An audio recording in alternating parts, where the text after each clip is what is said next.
performance cars have never been better, meaning never been more durable, never been faster, never been more fun.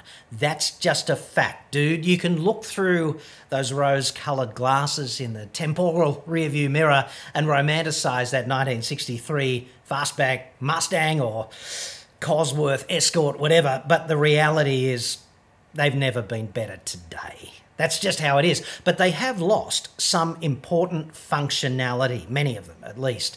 Things like any kind of spare tyre, which could be quite inconvenient for your daily driver, and also tow capacity. Now, we talked about that last week, the tow capacity thing, in particular in relation to the impending purchase for one dude of an i30N. So he's gone out and done the research, and Hyundai's gotten back to me as well. So here's the update.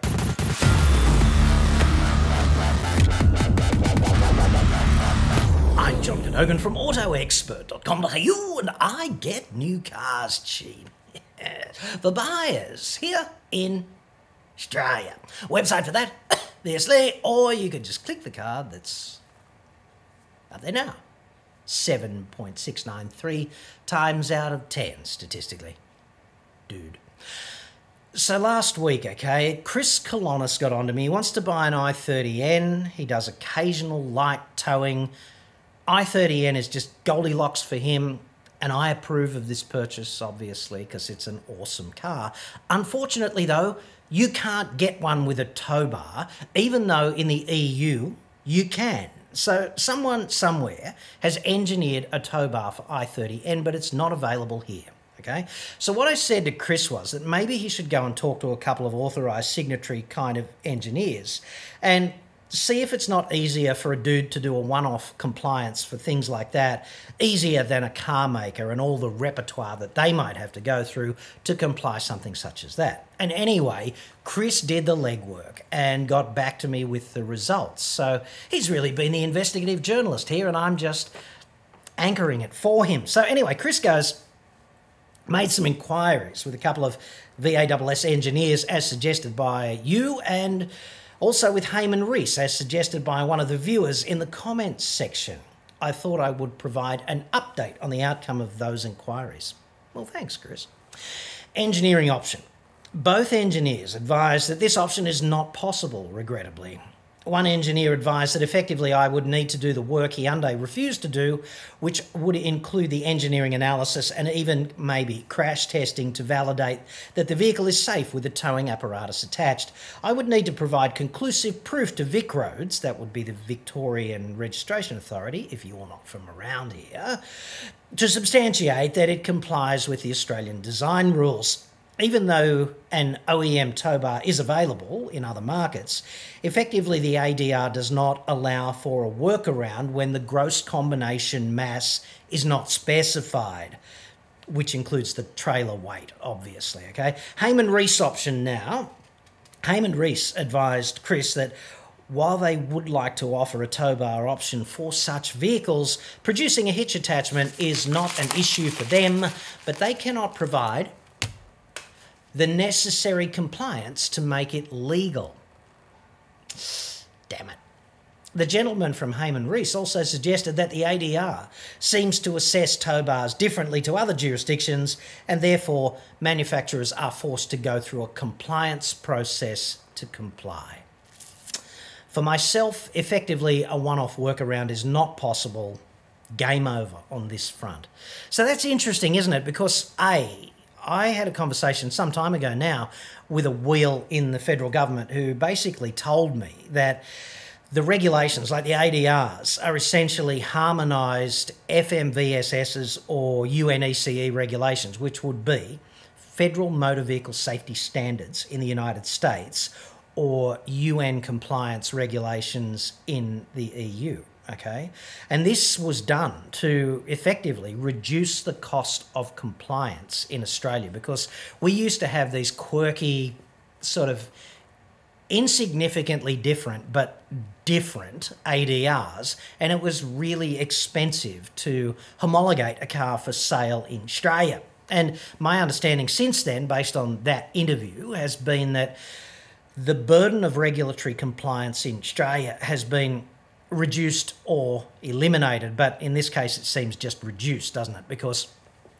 you can go to the German website and buy a tow bar for an i30N. So someone somewhere in Hyundaiville has done some compliance research and design and produced a tow bar that complies presumably with the UN ECE regulations for towing. And if there are bespoke regulations here in Australia, I'd suggest that's pretty fucking stupid. So I posed this question about compliance and what the reason is in Australia, and I got an answer to some of the issues that I raised. And I don't think they're bullshitting me. They never do, at least not to my knowledge. So the dude from Hyundai in PR has said to me, please see response from our engineering technical department below. Brackets, you're bang on about the compliance amortization costs, right? So my working hypothesis was that the cost of compliance for a tow bar is known in Australia, and they project the number of people who are going to tick that box on the showroom floor. And when you divide the cost of compliance by the number of box tickers, you get a cost per customer for producing a tow bar for that car, right? And they've just concluded that that is too much. The engineering technical department said, this is a quote, 1, due to exhaust and underbody layout, the tow bar design will be unique for i30N. They mean as opposed to the regulation standard lesser i30.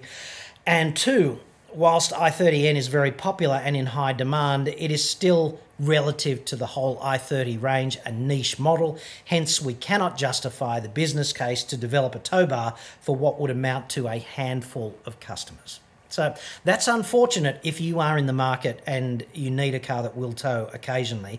In that case, i30N is just a non-starter for you, dude, and there doesn't appear to be anything you can do about it. And this is not an example in isolation either. It's not just i30N, it's a whole range of other performance cars. So I'd suggest the same calculus has been done by many other car makers for Australia, and this adds weight to the hypothesis that there is bespoke compliance for tow bars in Australia. So Chris gets back to me and goes, I thought I would also provide some clarification on some points that you raised in your earlier piece. Number 1, my issue is not with Hyundai specifically. It seems to have become common practice with most manufacturers. My disappointment is greatest with Hyundai because i30N appeals to me most as a replacement for my ageing WRX. And 2, I completely agree with you regarding the outsourcing of deliveries and tipping needs. So what I said to Chris there was that if you've got to go to Bunnings or Landscape Supply Joint and pick up a big trailer load of whatever, just get it delivered. And likewise, when you've got crap at home, just get some dude in a ute who advertises on Gummy and get him to come over and pick up your crap and dispose of it at the tip. Problem solved. Unfortunately, Chris goes on. He says, these are not a deal breaker for me. However, jet skiing is a passion and would be. So he likes taking his cockroach of the estuary out to some local waterway and just generally being a pain in the arse to other residents who might enjoy what would otherwise be a tranquil environment at the waterfront. Yeah, so whilst hiring a ute is somewhat of a solution, it would require planning and availability. I go jet skiing a dozen times a year, and I'm sure the local residents love it every time, dude. The decision to go is often spontaneous, based on downtime from a busy schedule. With COVID having impacted the car rental industry, suitable cars are not always available, and I would also need to leave my new vehicle parked wherever I hire from. These are all obstacles that will make it hard to enjoy a favourite hobby. Yes, well, I'm sure the whole waterfront community where you jet ski would be gutted by that, dude. Anyway, that was a direct hit. I don't do that very often. Anyway, so here's the options, okay? If you really love i30N, and I love this weather at the moment, it's 1,000,000,000% humidity, all the friggin' spiders have moved into the fat cave, and it pisses down every 10 minutes. Like, I didn't sign up for the tropics. I just didn't. Things were different when I was a kid, you know, and the dinosaurs roamed. Anyway, what I'd suggest is, if i30N is the Goldilocks car for Chris, then perhaps he could buy that and hang on to the ageing WRX as a tow vehicle. And I know that his 2011 WRX is, and I like that one too. They were manual only. They were real hardcore performance cars. Really enjoyed driving them back in the day. So anyway, he could hang on to that. And I know it's probably worth 10 grand, which he would otherwise put towards the acquisition of the i30N. But if you can afford it, just hang on to it, use it to tow, problem solved. If you can't do that, look for a beautiful vehicle. What would be a beautiful, suitable vehicle? I'd suggest a 2020 Toyota Camry base model Chitois. Get one of them. You'd pick one of them up on a private sale for a couple of grand right now. Make sure you get one with 10 to 12 months registration, and then just get third-party fire and theft insurance. Make sure it's got a tow bar, and just use it for towing for the next 12 months. Park it in the backyard. Store chooks in it or cats, whatever you want. It doesn't really matter. You're only going to drive it 12 times a year, so the cost of maintenance is zero. And then when the rego expires, just see how much a wrecker will give you for it, and dude, go again. Or give it away to charity. There's one charity, I forget which one it is, which will take your car for free anyway. It gets kids off the streets, sort of thing. You can look it up. Google will know. But just do that. Repeat. And then you'll get the car of your dreams.